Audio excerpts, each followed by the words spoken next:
Autism, where affect is the number one tool we use in supporting child development through playful interactions. This week, clinical psychologist, author, and parent Dr. Robert Naseef from Philadelphia joins us. He is a parent of an autistic adult son. He has done numerous workshops with fathers and has worked in the Middle East and Southeast Asia with families of children and adults with autism and developmental differences. And that's what his practice in Philadelphia revolves around. He's done work with Stephen Shore, an adult self-advocate, and he is well known in this area of ambiguous loss. And that is our topic for today, and we're going to get into what that means. I want to welcome you, Dr. Robert Naseef. Welcome. Thanks, Daria. I first heard about you in one of my ICDL courses, the Interdisciplinary Council on Development and Learning, where I was taking my certificate courses in the Developmental Individual Differences Relationship-Based Model, DIR floor time. And it was one of these videos that was about supporting fathers. And I understand you did start out doing support groups for fathers. And you had a very profound experience when your own son was diagnosed with autism, and that sort of kicked the ball rolling. Were you already a psychologist at that time? No, I was a teacher at that time. I was teaching English and developmental reading in a 2-year college. And then did your experience with your son inspire you to become a psychologist, or was that sort of parallel? Well, no, he had a lot to do with it because, in the beginning, I just felt so alone in terms of the whole experience, and, was looking for support, and I'd always enjoyed working with kids, and so especially in the beginning, I thought I could fix him, so to speak. I thought I could make this all better. And that wasn't to be. So, I had wanted to pursue my education, and, I wound up getting my doctorate in psychology and writing my dissertation on how families were able to cope with children with special needs and developmental differences. And the reason I really wanted to invite you on the podcast, and I thank you very much for taking the time to be with us, is that, this is quite an experience that is now being shared because of the internet. But, there have been autistic kids, always.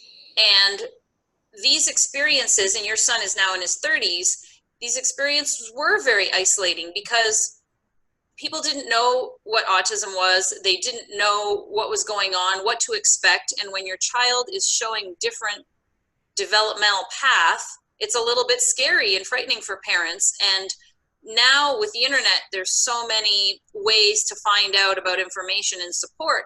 But even still, there's still this mad rush of urgency when your child gets diagnosed that something's wrong. A, something's wrong. B, I need to fix it. And C, it has to be done as soon as possible. And we know now from self-advocates that there's a lot of things that happen that we misunderstand as parents because of the different developmental trajectory that our children take, that things that we think of as deficits might not be deficits, they're just differences. And that alone is really hard for some parents to wrap their head around. Well, I don't understand why my kid is screaming his head off or banging his head or doing different kinds of things. And I loved one of the videos, and I will share links to some of the links you shared with me, where you have this series of questions that you say to parents that you first consult with. And did you want to talk a little bit about that? Well, sure. And I think even though there's much more awareness of autism now than there was in the 80s when my son was little, that people still have the same questions and the same kind of reactions that I had. And by the way, my son's going to be 40 in November. Wow. You know, I'm quite at peace relatively with his autism, but I'm having a little hard time with his 40th birthday, frankly. So I'm just sharing that. It's been a long time.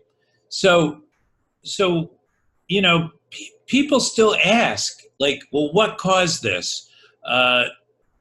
Is it in my genes? Was it in the vaccines? Is it in the drinking water? And they ask, you know, what's the future going to be like?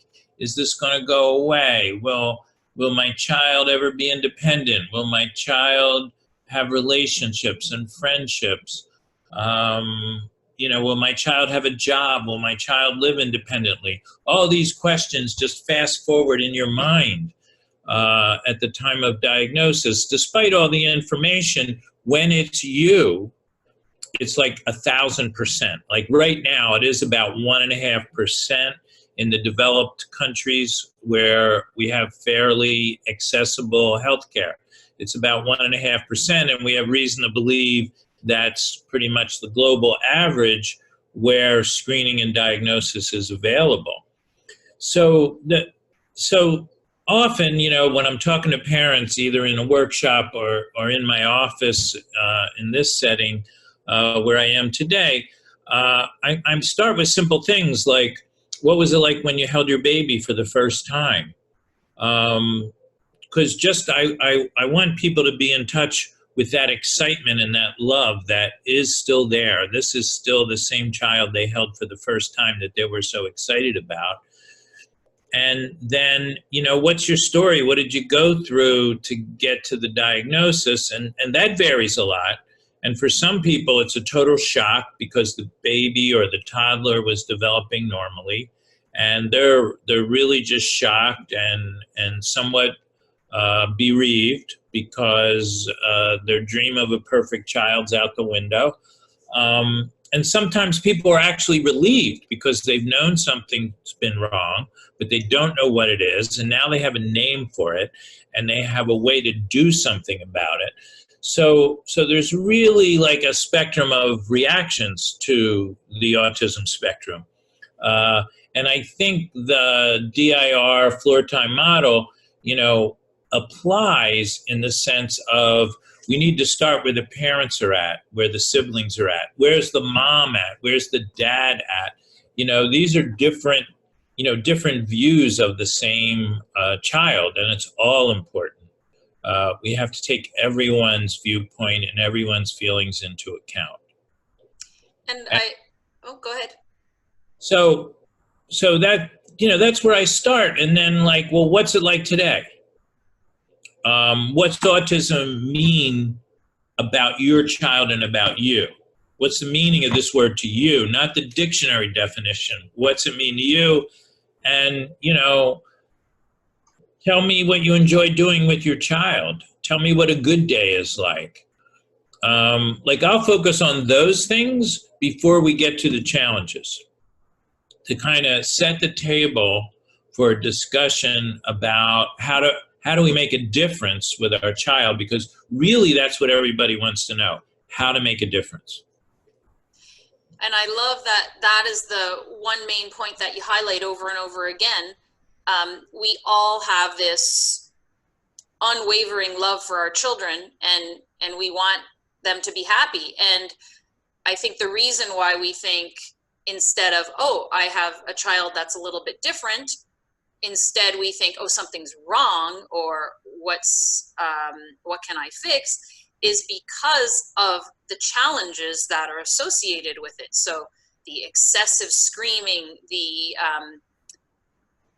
you know, as your child gets older, not responding to their name, throwing items, you know, refusing to eat, all of these things that neurotypical kids also may not do, but having that lack of communication between you and your child is really scary for parents, when you see your friends' kids or your nephews and nieces or kids that you used to babysit or teach being able to communicate at such young ages, pre-verbally and then verbally. And do you want to speak a little bit about your experience with that, since your son is still nonverbal? Or Well, I believe that you used a different term. non-speaking. Non-speaking. So there's, there's wide variation in autism, and just to, fill people in, my son stopped talking around 18 months, and he never started again. And so he's non-speaking, and he has a severe intellectual disability. So he's actually changed very little since he's a little boy. And, he still learns a few things, but his life's very limited, and he lives in a group home. He goes to a day program, and of course, this was like my worst nightmare when he was a toddler and stopped speaking. But what I've come to know is that he's happy almost all the time. He's autistic absolutely all the time, and but he's happy, and that gives me comfort, and he's glad to see me, and he's taught me a lot. When he was young, like, I want to say the first time I held him, I wanted to be a better version of my father, and I wanted him to be a better version of me. Now, what's really happened is he is who he is, and he's helped me be a better version of myself. And that's been transformational. And I've, from, in my professional work, that's what I want to help people to accept and love the child they actually have, no matter if they're a little different or a lot different, and to be the best versions of themselves and have the best version of their family that they could possibly have. In that way, we can have a meaningful and productive life, when we, sort of let go of what the typical or the normal, and embrace the neurodiversity, which really describes the human condition. So there's 3 different tangents I can see us going off on here. And yeah, the letting go of what you thought. I've thought a lot about that, because the experience with my own son, of course, my son was, we thought, typically developing until 28 months old, and then suffered seizures and severe brain inflammation, was hospitalized for 4 months. And in the period of recovering from that severe brain damage, was diagnosed with autism. Having gone through the DIR certificate courses, I now see that there were signs. He definitely had sensory issues from birth. And there were signs of, a little bit less robust joint attention even before his brain inflammation. He was born the way he is, and maybe his brain injury exacerbated some of the symptoms. But what I kept thinking about in the beginning was, it's so hard to get over the why did this happen? Why did this happen? Why? And I just try and now think of it in a different way. Like, what if he would have been blah, blah, blah. Like, the old way of thinking when you panic is, I see little boys playing Little League. Oh, what if my son were neurotypical and he'd be playing baseball right now? That really, tell me if you agree, is not different from thinking, oh, what if I had a girl and she was in ballet class? Guess what? I didn't have a girl. Or what if I lived in France and my son spoke French? Oh, I don't live in France. He doesn't speak French. So what a silly thought. And I don't want to go on the path of beating yourself up for feeling what you feel. You got to validate what you feel. I feel sadness when I see little boys, age 10, playing Little League and doing these things, because that's what we did when we were kids, me and my brother. And it's sad to think my son can't have that same experience. And I get emotional even talking about it right now. And the main thing is, that's not what happened. And I have this beautiful child right in front of me that I love so much. I'll let you talk for a second while I overcome. Yes. So what's important here is that it's just human to think about what might have been, and I certainly still think of that sometimes, what might have been. Yep. And sometimes it's more emotional than others. And that's just human for parents. But what's important, what I've come to see, is that too much emphasis on that gets in the way of the relationship with our child. And I'm not saying that your feelings do. I don't think they do from our Right, right. But what the self-advocates tell us, like Jim Sinclair has a great essay, and I'll send you the link, called Don't Mourn for Us. And what he's saying is, the grief that parents have over the stress that they go through, over not having the child they wished for and dreamed of, is okay. But we individuals with autism, we're not mourning. So don't mourn for us. Step up and do your job, kind of thing.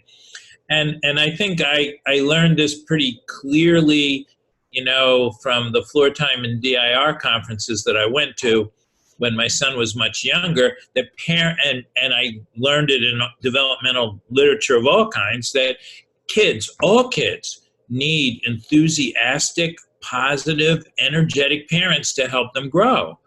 So as parents, this grief can get in the way. So we need support. We need support from each other. We need support from the professionals working with our kids. Our feelings do make sense. Our reality is difficult. And you talked about some of this, really challenging behavior problems, and some of those are traumatizing. Seizures are traumatizing. We can go through life on edge, like waiting for the next one, or, kind of hypervigilant. So parents of children with, more significant autism, let me just use that word, often live with a certain amount of trauma.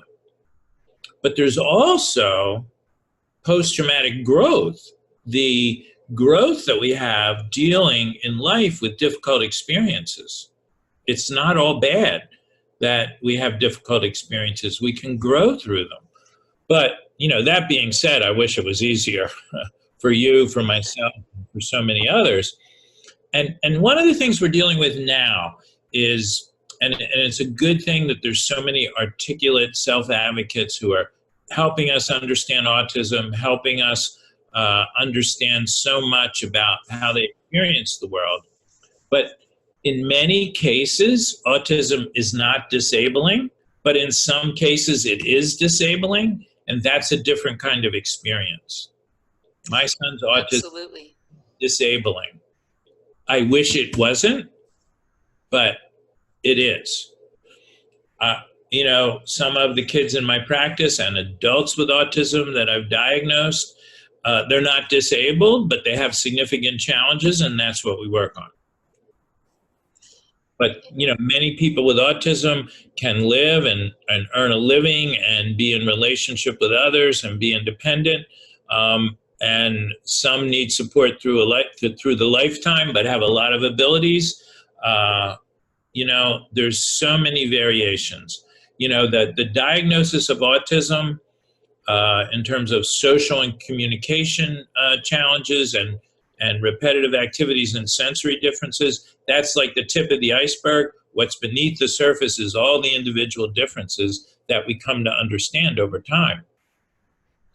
Yeah, and really it is a multi-step process. And one of the things that I loved in your videos is that you said we celebrate inch stones instead of milestones. And that's truly been my experience. There's these parallel paths, our children developing. They are who they are, their beautiful selves that they are. And then there's us parenting them. And then there's us dealing with our own differing expectations that we had, that we just discussed. And, you know, every time our child has some kind of developmental leap, that is really experiencing the same thing that all parents experience. It's just on a different timeline and looks differently. And it really is a process that takes parents differing amounts of time. Like you said, there's a spectrum of parent experiences, but maybe I felt traumatized for about 4 years, just dealing with the fact that my son had such a traumatic injury, a brain injury that left him with severe brain damage. But then also all the stuff that we talked about, differing expectations, you know, which brings the whole other gamut. Getting to know your child, getting to know what they need, trying to find supports that aren't, what's the word, insulting to your child's developmental process. I had, you know, so many professionals tell me things that didn't sit well with me. Like, I don't want my child to be forced to sit at a table doing menial tasks to learn certain skills. And that's what drew me to DIR Floor Time. Finding the right school, preschool, finding the right school where you know that their best will be seen and nourished. And so there's so many things going on that as parents, we're really responsible for doing. But like you said, we can't do if we're debilitated by this sense of grief or ambiguous loss that you call it.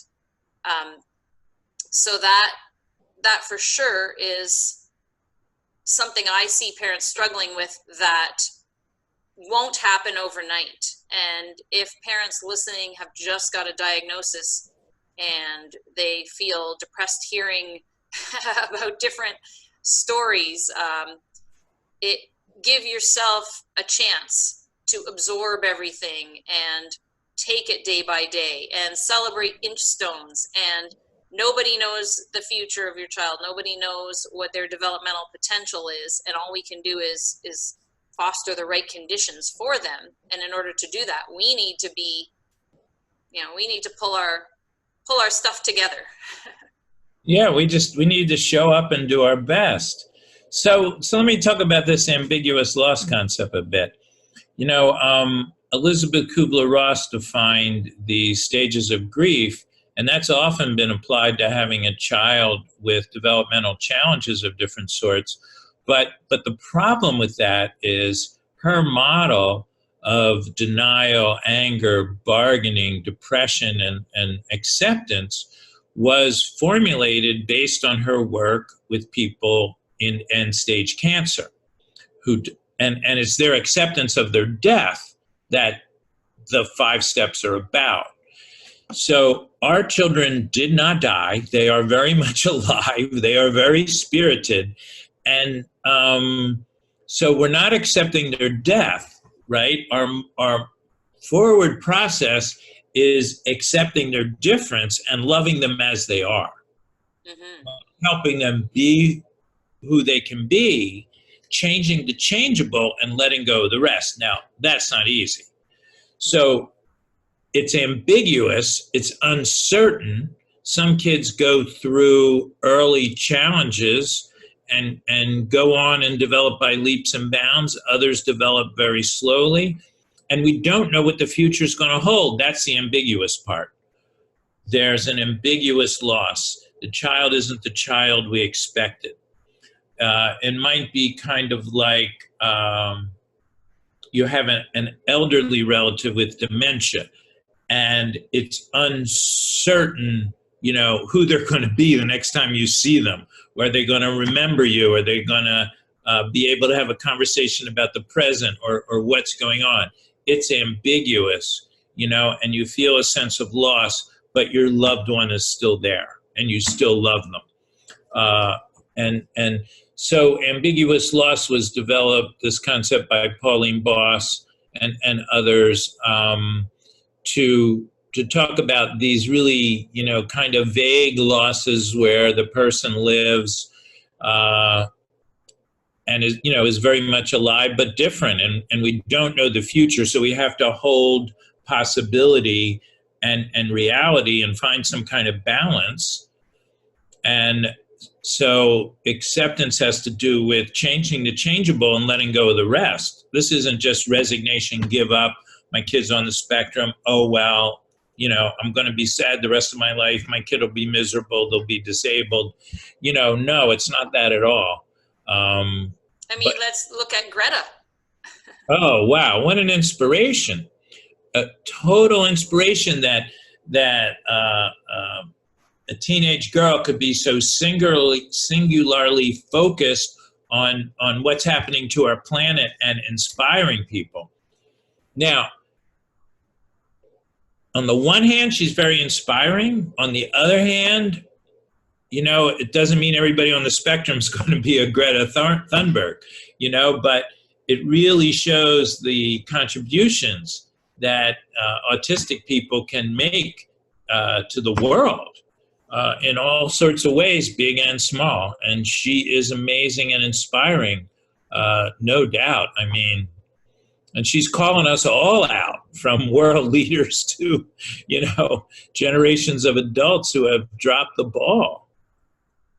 Like, just wonderful what she's doing for us. And there are so many of her out there.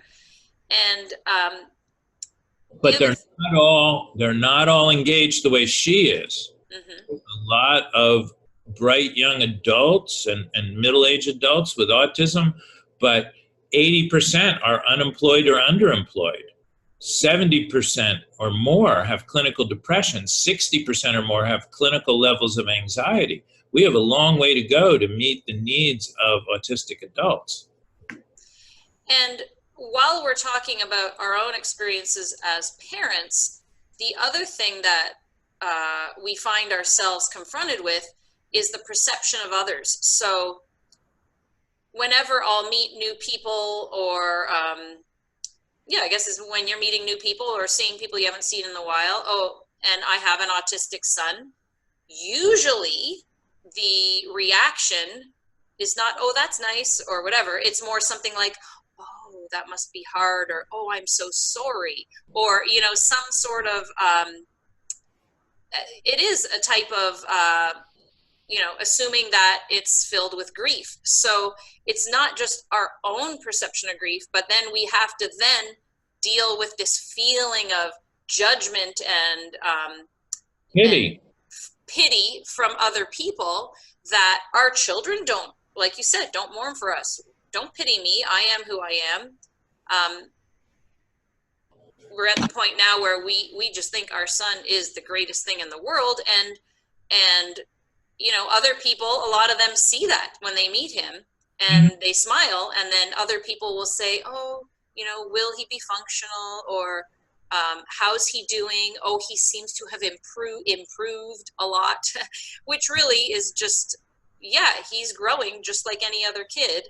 But that is another, I see it as almost this extra burden that, the parents don't need. Like, we're already dealing with our own ways to do the best for our child, and then we've got all these other people giving us the pity and everybody will say, oh, I found this article, or I know this thing, like, to help you. Like, they really want to help and connect, so they think of anything autistic they've heard about and send it to you, which is very thoughtful. But at the same time, it's like, it's okay, I already know about all these things, or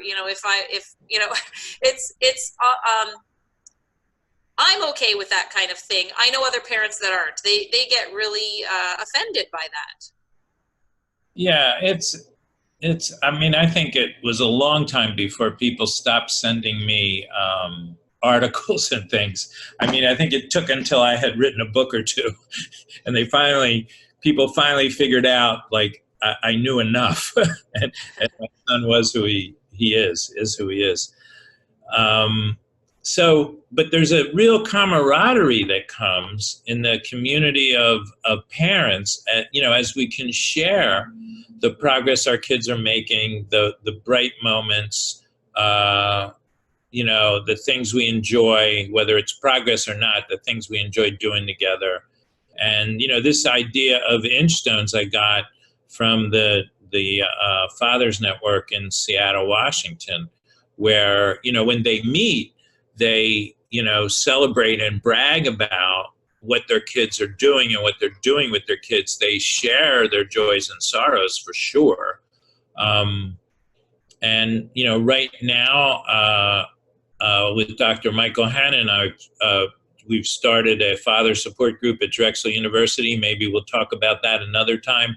And, we asked people to tell their story, and, it was really heavy in the room.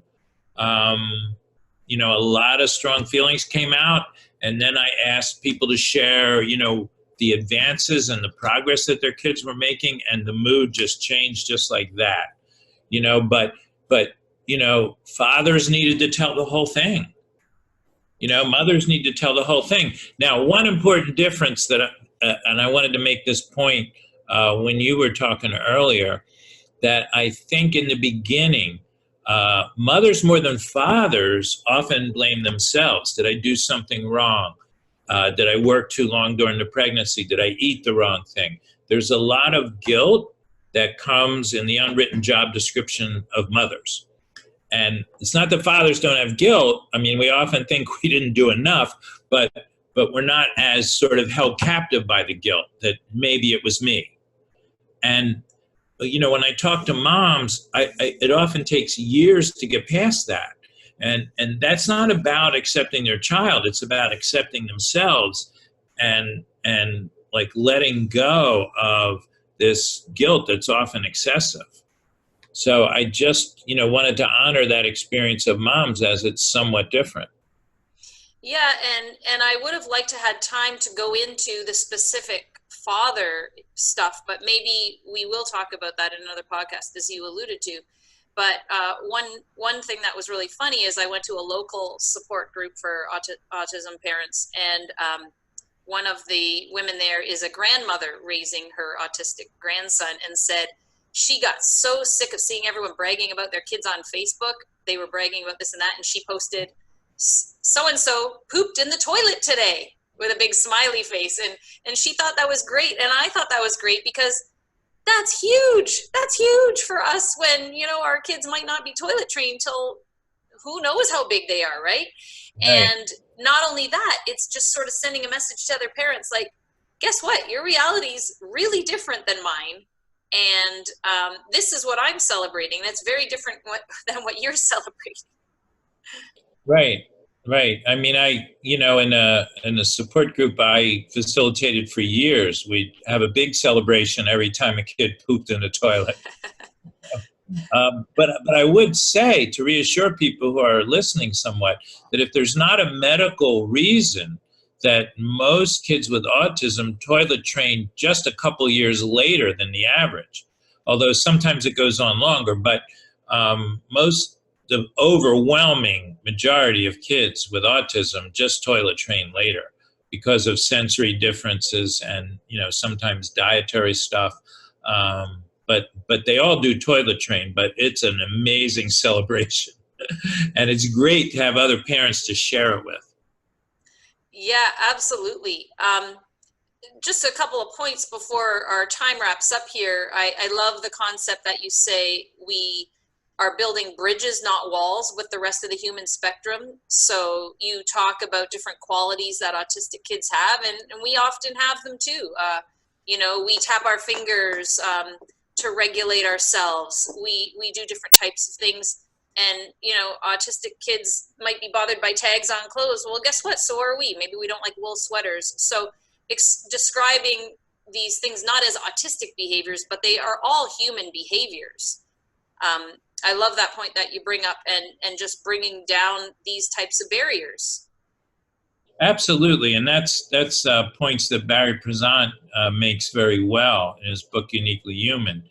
And it's just when you have so many of these that they get in the way of living, that it's then diagnostic in terms of the autism spectrum.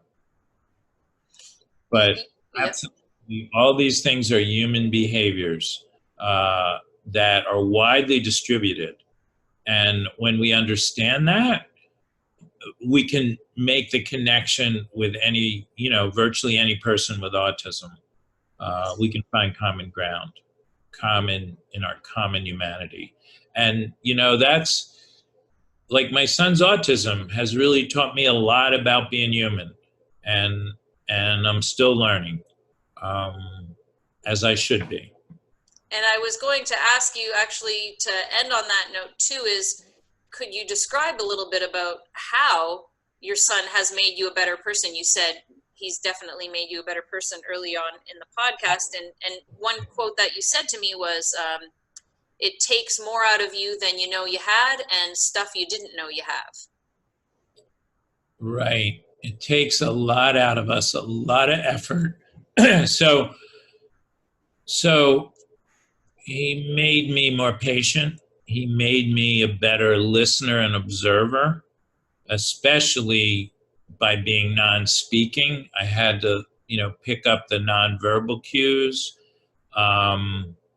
And I had to really tune in to his needs in a way I otherwise would not have. And I had to really learn that not everything's fixable.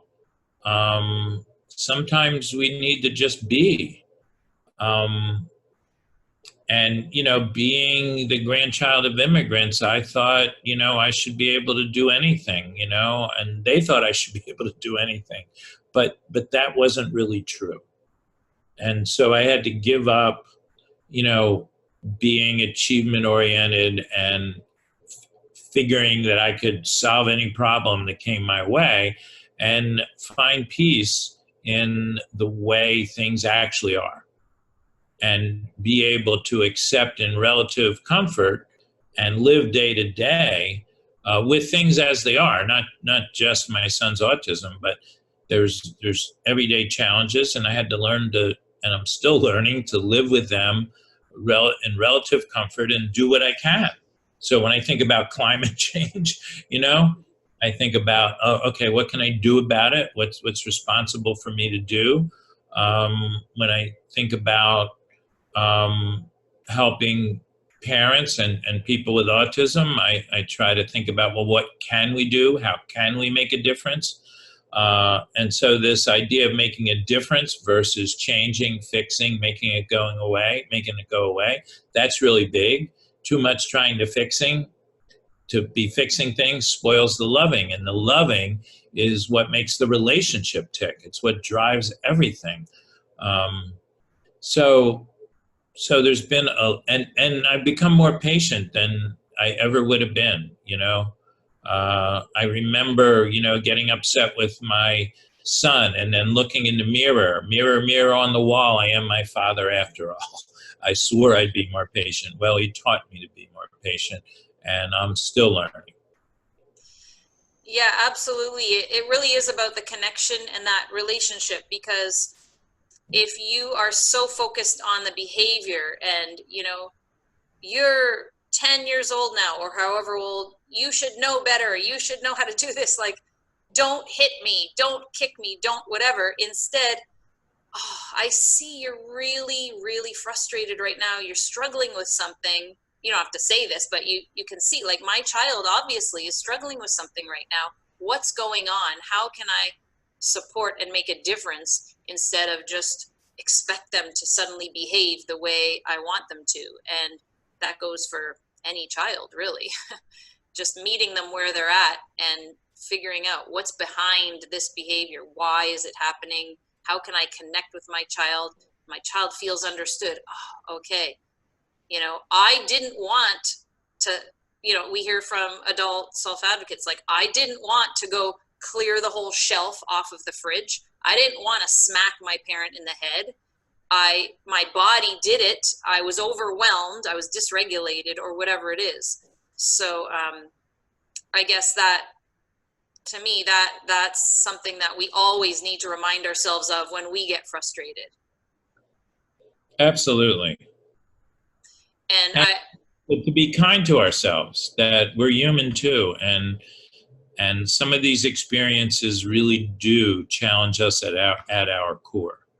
But they're also the lessons that are teaching us what we need to learn to grow.